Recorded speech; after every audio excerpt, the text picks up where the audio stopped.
રોજ રોજ રાંધવાની માથાકૂટ, રોજ રોજ રાંધવાની માથાકૂટ.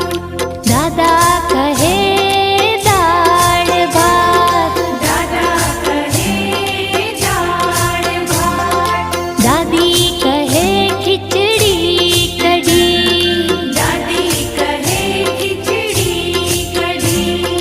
બાળકોને ભાવે ફાસ્ટ ફૂડ, રોજ રોજ રાંધવાની માથાકૂટ.